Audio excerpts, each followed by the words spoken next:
Hello everyone, welcome back to my channel Lotus Fiction. कैसे हैं आप सब? आई होप कि आप सब बिल्कुल ठीक होंगे एंड सेफ होंगे। गाइस, मेरी आप सभी से एक रिक्वेस्ट है, जिन लोगों ने मेरे चैनल को सब्सक्राइब नहीं किया है, आप में से वो सब्सक्राइब कर लें, और जिन्होंने पहले से ही सब्सक्राइब कर लिया है उन्हें थैंक यू सो मच। और आप लोग प्लीज़ अपने प्यारे प्यारे कमेंट्स करते रहिए ताकि मुझे पता चले कि आपको स्टोरी पसंद आ रही है। तो चलिए अब हम अपनी स्टोरी का नेक्स्ट पार्ट स्टार्ट करते हैं। अब तक हमने देखा लैनजान और वांग जिफिंग के साथ इंटीमेट होते हैं और उसके बाद तीनों ही थक कर सो जाते हैं। नेक्स्ट मॉर्निंग वांग जी और लैनजान की आंखें एक साथ ही खुलती है। वो दोनों एक दूसरे को ऐसे देखकर हैरान हो जाते हैं क्योंकि दोनों ही पूरी तरीके से न्यूड थे। फिर अचानक से उनकी नज़र विंग पर भी पड़ती है जो कि बिल्कुल न्यूड था और उनके बीच में सोया हुआ था। वांग जी और लैनजान की नज़र विंग की पूरी बॉडी पर जाती है जहाँ पर उन्होंने कोई भी ऐसी जगह नहीं छोड़ी थी जहाँ उन्होंने विंग को बाइट ना किया हो। विंग का पूरा बॉडी चेंज हो चुका था। उसकी स्किन का कलर पहचाना भी मुश्किल हो चुका था क्योंकि विंग की पूरी स्किन ब्लैक, ब्लू और रेड कलर के मार्क्स से भर चुकी थी। लैनजान और वांग जी दोनों एक दूसरे को देखकर हैरान होते हैं और उसके बाद दोनों काफ़ी देर तक चुप रहते हैं। दोनों ही विंग को से देख कर डर गए थे कि ये उन्होंने विंग का क्या हाल कर दिया है। और उसके बाद वांग जी बोलता है, वाह, काफ़ी अच्छी आर्ट बनाई है हम लोगों ने।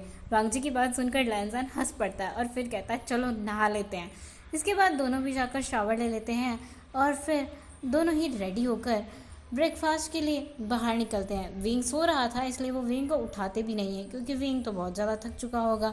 दोनों ही उसे सोने देते हैं और अपने रूम से बाहर निकल कर देखते हैं।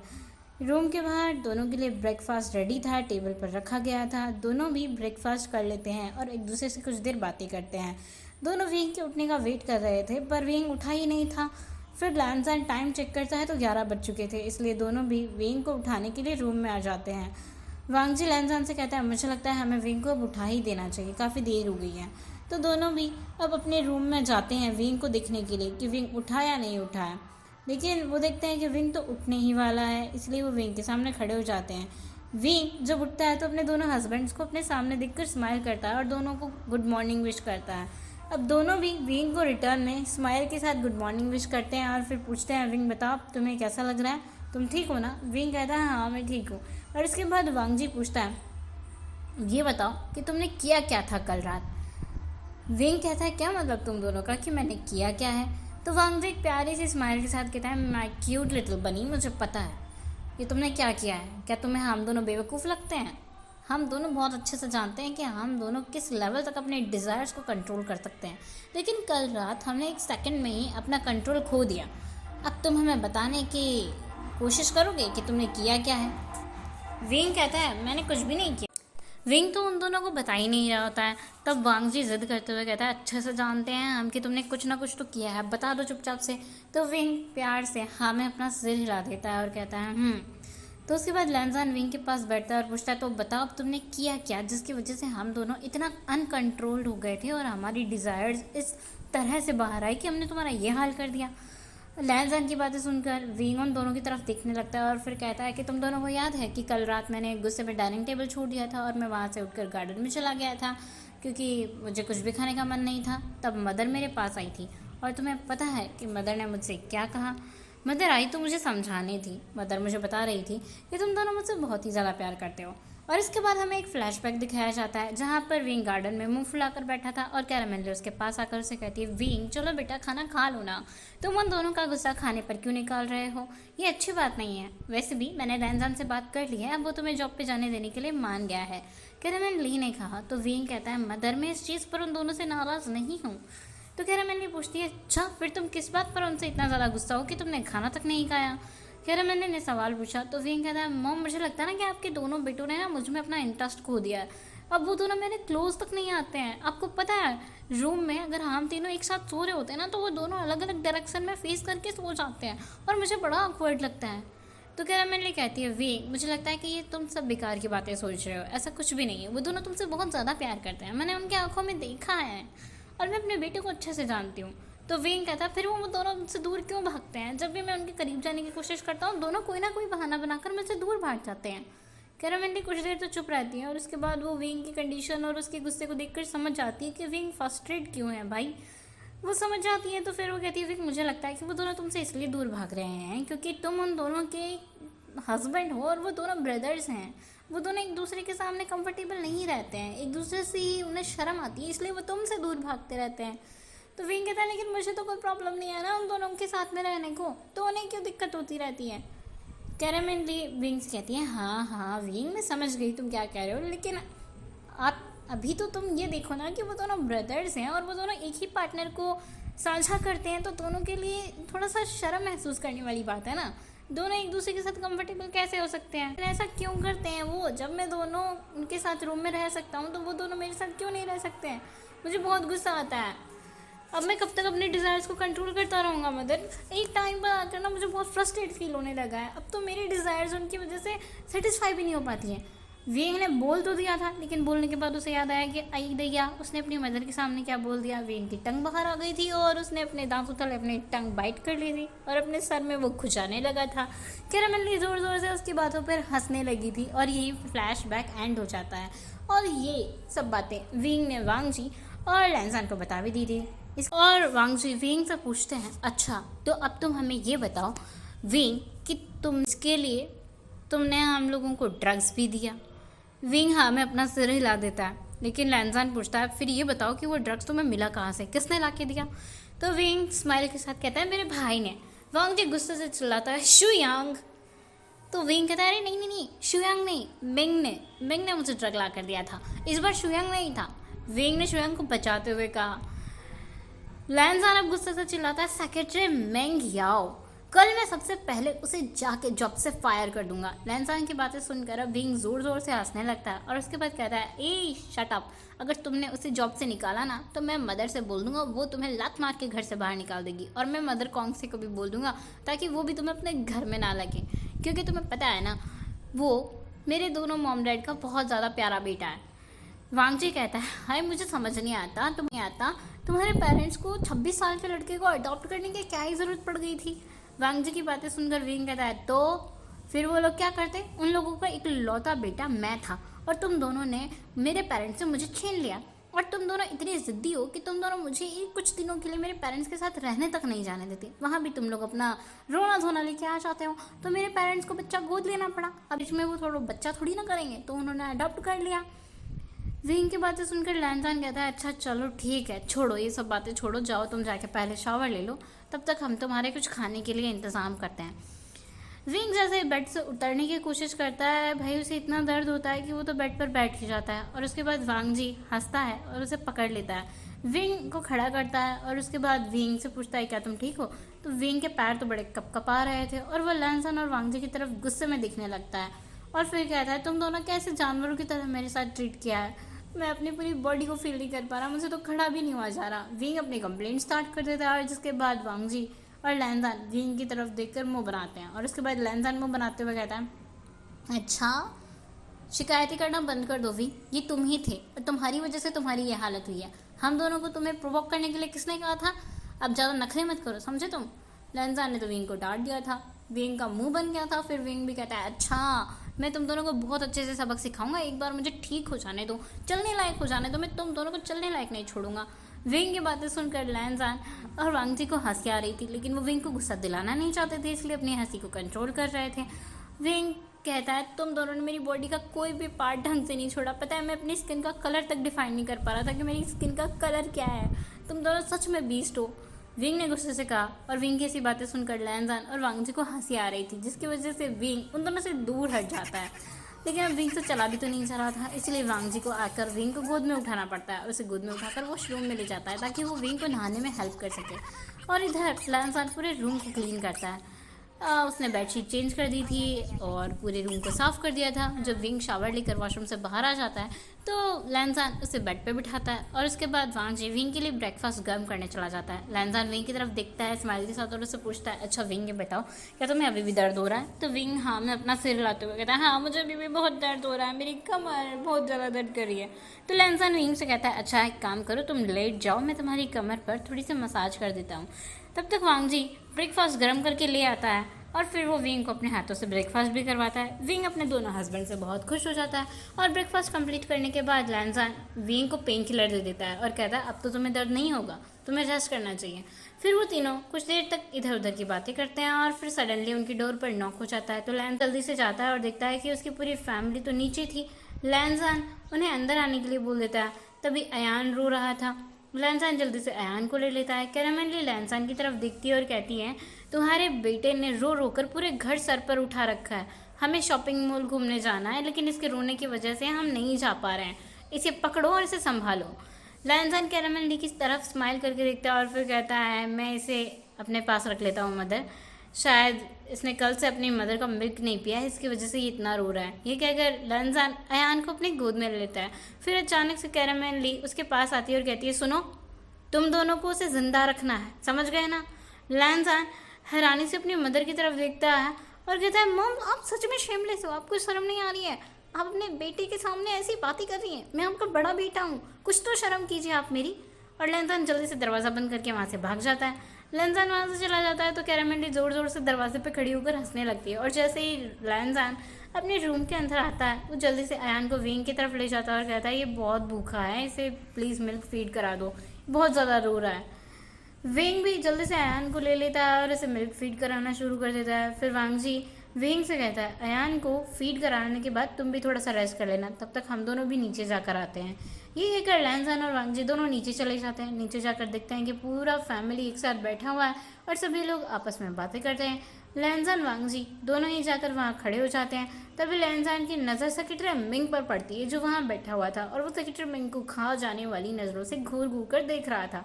लैंसान को अपने करीब आता हुआ देखकर सेक्रेटरी मिंग डर जाता है और उसके बाद कहता है बॉस आप मुझे कल ऑफिस में मिलना, मैं आपको ऑफिस में सब बता दूंगा, अभी के लिए तो मुझे छोड़ दो। सेक्रेटरी मिंग ये कहकर वहाँ से भाग जाता है। सेक्रेटरी मिंग जल्दी से कैरामेली और कांगसे सैंड्रन के पीछे जाके छुप जाता है। कांगसे सैंड्रन और कैरामेली दोनों कहती है क्या कर रहे हो तुम दोनों, अगर तुम दोनों ने इसे कुछ भी कहा ना तो तुम दोनों की हड्डी पसली तोड़ के एक कर दी जाएगी। सेक्रेटरी मिंग भी कहता है मॉम देखिए ना ये दोनों ब्रदर्स तो मुझे डांट रहे हैं। सेक्रेटरी मिंग की बातें सुनकर कैरामेली अपनी जगह से उठ खड़ी होती है और फिर गुस्से से लैंसान की तरफ देखती है और कहती है अजान क्या तुम इसे घर से बाहर निकल जाना चाहते हो? बताओगे तुम खुद से इस घर से बाहर निकलोगे या हमें तुम लात मार के बाहर निकालना पड़ेगा तुम्हें? तुम हमारे बेटे के साथ ऐसी बातें नहीं कर सकते हो और तुम दोनों जानते हो ना अब मिंग से हम तुमसे भी ज़्यादा प्यार करते हैं। अगर तुम दोनों ने मिलकर मिंग को तंग किया ना तो सच बता रहे हैं तुम दोनों का सामान तुम्हें रोड पे पड़ा में लगेगा। लैंसान कहता है मॉम अब सच में मुझे घर से बाहर निकाल दोगे, वो भी सिर्फ इस मिंग के लिए, और आप मुझे और वांगजी को इसकी वजह से इग्नोर कर सकते हो? हद है वांगजी के साथ साथ अब तो मुझे भी ऐसा लग रहा है कि आप दोनों हम दोनों को डस्टबिन से उठा के लेकर आए थे। लैंसान ने भी सेम डायलॉग मारा था। ब्रदर इन लोगों से बात करने का कोई फ़ायदा ही नहीं है। हाँ ये दोनों तो हमें ऐसे ही परेशान करने वाले हैं।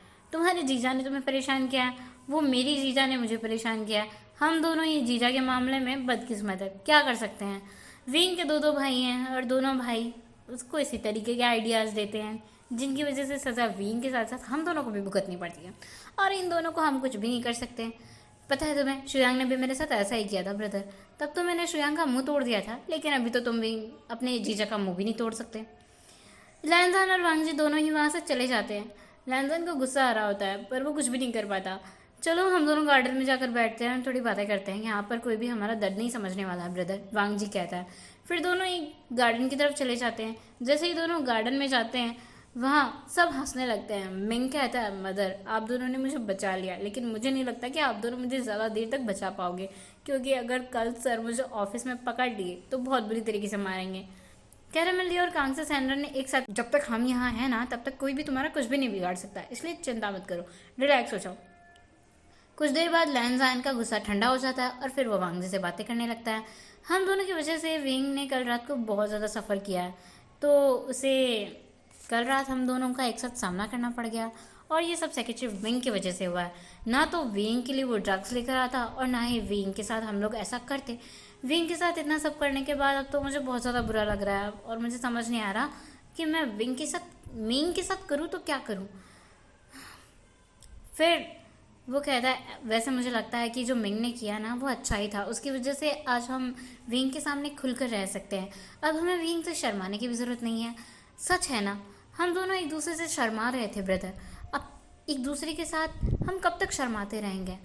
और मुझे भी लगता है कि अगर अब मैं विंग के पास रहूं या तुम विंग के पास रहो तो अब हमें अनकंफर्टेबल होने की ज़रूरत नहीं है। अगर मैं विंग के पास होकर उसे किस कर रहा हूँ तो तुम्हें मुझे देखकर रूम से बाहर जाने की ज़रूरत नहीं पड़ेगी, और अगर तुम कर रहे हो तो तुम्हें देखकर मुझे बाहर जाने की ज़रूरत नहीं पड़ेगी।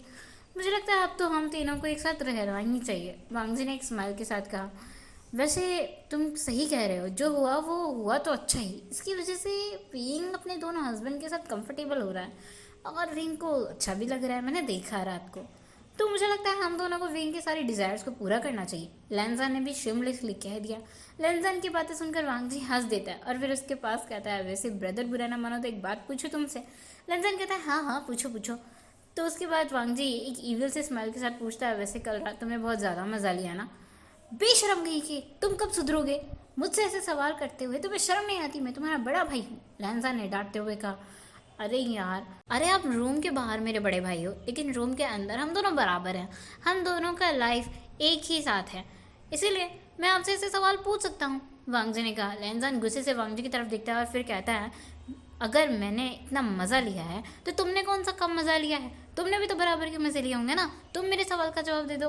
तो वांगजी तो ईविल से स्माइल के साथ कहता है हाँ मैंने तो बहुत ज़्यादा मज़ा लिया है और मैं तो सोच रहा हूँ कि आज की रात भी हम विंग को वही मज़ा देने वाला है। तो लैंजान कहता है क्या, वांगजी उसे चिढ़ाते हुए कहता है अरे अब उसने शेर के मुंह में खून लगा लिया है तो वो अपने खाने से कैसे हम दूर रह सकते हैं। हाँ, मैं तो आज रात फिर से विंग के साथ वही सब करने वाला हूँ, मैं तो आज से खाने के लिए पूरी तरीके से रेडी हूँ। अगर आपको देखकर शर्म आ रही है तो आप अयवान के रूम में जाके सो जाना, वांगजी ने उसे चिढ़ाते हुए कहा। तो लैंसन कहता है क्या मतलब तुम्हारा, सिर्फ तुम अकेले विंग के हस्बैंड नहीं हो, मैं भी विंग का हस्बैंड हूँ और मैं भी विंग को खाना चाहता हूँ। लैंसन की बातें सुनकर वांगजी जोर जोर से हंसने लगता है और लैंसन अपने सर में हाथ मारता है कि हाय उसने ये क्या बक दिया। अब दोनों ब्रदर एक दूसरे के साथ कंफर्टेबल हो गए थे और मुझे लगता है कि इन दोनों के कंफर्टेबल होने की वजह से अब विंग की बहुत बुरी तरीके से वाट लगने वाली है। बेटा विंग रेडी हो जाओ, तुमने खुद अपने पैरों पे कुल्हाड़ी मारी है और उसके बाद तो तुम्हें भुगतना पड़ेगा ही पड़ेगा। अब एट द रात, अब रात के टाइम सबका खाना खत्म हो चुका था। वांगजी और लैंजान अयान के साथ अपने रूम में चले जाते हैं। विंग कैरामेली की हेल्प कर रहा था। जेम्स वोंग और आयु आपस में बातें कर रहे थे। जेम्स वोंग अयान से कहता है मैं तुम्हें अपने रूम में आज ले जाऊंगा, आज तुम्हें मेरे साथ सोना चाहिए। ये कहकर जेम्स वोंग आयुआन को अपने रूम में ले जाते हैं और सारा काम खत्म हो जाने के बाद विंग कैरामेली से कहता है कि अब आपको भी जाके सो जाना चाहिए मदर, अगर आप ऐसे ही काम करते रहोगे तो थक जाएंगे। मगर मुझे ऐसा लगता है कि विंग आज तुम्हारी वाट लगने वाली है, कैरामेली तो मन में सोच रही थी। फिर वो हामिद से हिला देती है और विंग से कहती है अच्छा ठीक है अब तुम भी जाकर अपने रूम में रेस्ट करो। विंग अपने रूम में जाता है तो देखता है कि वांगजी बेड पर लेट कर सो रहा था लेकिन लैंजान आयुआन को सुलाने में लगा हुआ था। विंग लैंजान के पास जाता है और पूछता है क्या हुआ, वो सो गया है क्या। तो लैंजान कहता है हाँ वो सो गया है। यह कहकर लैंजान अयान को पालने में सुला देता है, जिसके बाद वो विंग की तरफ देखता है और कहता है विंग तुम्हें भी फ्रेश हो जाना चाहिए, काफ़ी ज़्यादा रात हो चुकी है, हमें भी अब सोना है ना। विंग लैंजान की बात सुनकर स्माइल करता है और फिर फ्रेश होने के लिए चला जाता है। विंग को वॉशरूम में जाता देखकर लैंजान बेड पर आकर लेट जाता है और उसके बाद वो आंखें बंद करके सोने की कोशिश करता है। कुछ देर बाद विंग फ्रेश होकर आ जाता है और वो भी उन दोनों के बीच में जाकर लेट जाता है। विंग सो गया था लेकिन अब कुछ देर के बाद विंग को ऐसा फील होता है कि उसके दोनों साइड कुछ ना कुछ सेंसेशन हो रही है। विंग जल्दी से अपनी आइज़ खोल देता है और वो देखता है कि लैंजान और वांगजी दोनों उठे हुए हैं और भूखे भेड़ियों की तरह उसे देखकर स्माइल कर रहे हैं, जिसे देखकर विंग बहुत बुरी तरीके से डर जाता है और कहता है आज नहीं गाइस, आज बिल्कुल भी नहीं। हाँ मैं बहुत बुरी तरीके से थका हुआ हूँ, तुम लोगों ने कल ही मेरा ब्रेकफास्ट, नाइट में डिनर सब कुछ कर लिया है, मेरी बॉडी में बिल्कुल भी जान नहीं है, मुझे भी ठीक होने में 1 हफ्ता लगेगा, प्लीज़ आज कुछ भी नहीं है। लेकिन इससे पहले कि विंग उन दोनों को रोक पाता, वो दोनों तो फिर से विंग के ऊपर टूट पड़े थे। अब जब भूखे भेड़िए किसी के ऊपर टूट पड़ते हैं तो भाई उनका बचना मुश्किल नहीं नामुमकिन हो सकता है।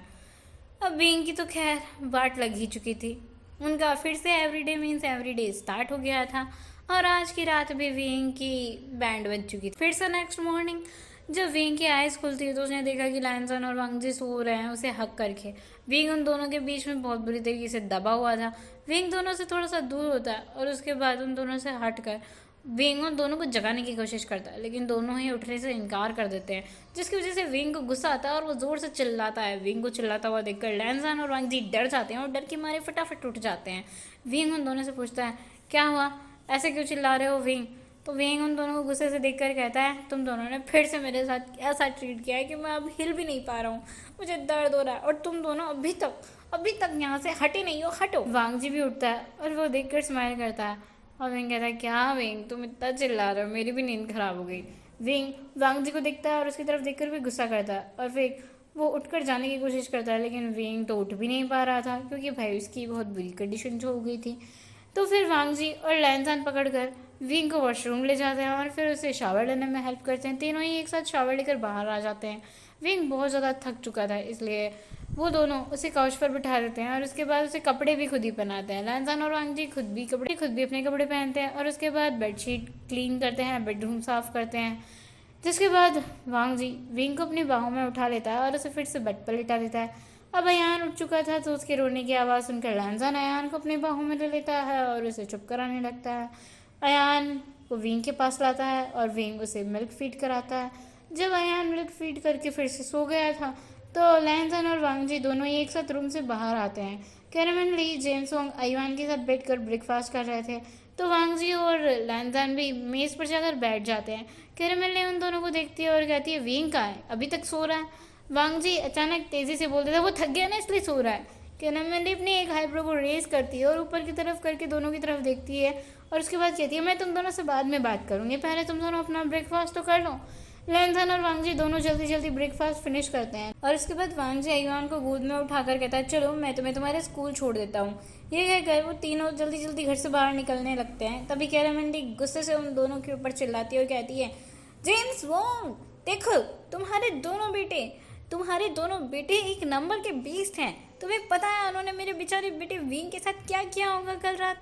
जेम्स वोंग कैरामन ली की ज़ोर से चिल्लाकर ये सब बोलने की वजह से ज़ोर से हंस पड़ते हैं और उसके बाद वो कहते हैं, अरे भाग्यवान, मुझे मेरा लंच दे दो, मुझे भी जाना है काम पर। ये कहकर जेम्स वोंग भी जल्दी से अपना लंच लेकर घर से बाहर निकल जाते हैं। लैंजान घर के बाहर उनका इंतज़ार कर रहा था। जेम्स वोंग ने लैंजान से कहा, तुम दोनों भाइयों को सुधर जाना चाहिए, तुम दोनों की वजह से आज तुम्हारी मदर से मुझे भी डांट पड़ रही है, इसलिए मुझे भी घर से बाहर निकलना पड़ गया। सो गाइस, आज के लिए बस इतना ही। हम लोग मिलेंगे नेक्स्ट पार्ट में। तब तक के लिए आप सब अपना ख्याल रखें, ध्यान रखें, सेफ रहिए और अपने प्यारे प्यारे कमेंट्स करते रहें। Thank you so much for watching and good night.